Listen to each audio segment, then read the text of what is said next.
Psychological science is useful. Ang psychological na agham ay may mahalagang papel sa pagpapabuti ng kalidad ng buhay ng tao. Hindi lamang ito nananatili sa teorya o eksperimento sa laboratorio, kundi aktibong ginagamit upang makabuo ng mga interbensyong tumutulong sa mental na kalusugan, trabaho, kaligtasan at maging sa hustisya. Sa pamamagitan ng sistematikong pananaliksik, natutukoy ng psikolohikal na agham kung alin sa mga pamamaraan ang epektibo at alin ang maaaring makasama.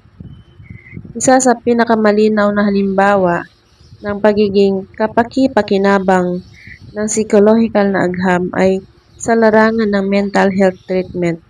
Maraming pag-aaral ang nagpakita na ang cognitive behavioral therapy o CBT ay epektibo sa paggamot ng depression at anxiety disorders. Ang CBT ay tumutulong sa mga individual na kilalanin at baguhin ang negatibong pag-iisip at hindi makabuluhang pag-uugali na nagdudulot o nagpapalala ng kanyang kondisyon.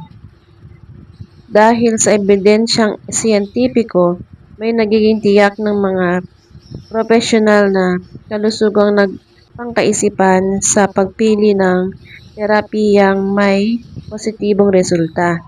Sa kabilang banda, ipinakita rin ng pananaliksik na may ilang uri ng therapy na maaaring hindi epektibo o posibleng makapinsala sa pasyente. Kaya mahalaga ang patuloy na pagsusuri at ebidensya bago gamitin ang anumang intervention. Sa organizational psychology, ginagamit ang psychological na agham upang mapabuti ang kondisyon ng trabaho, produktibidad at kasiyahan ng mga empleyado.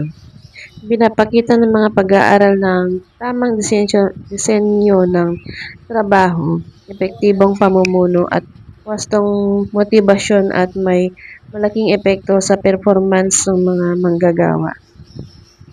Kapag ang organisasyon ay umasa sa ebidensyang psikolohikal, mas nagiging episyente at makatao ang kanilang mga patakaran at sistema.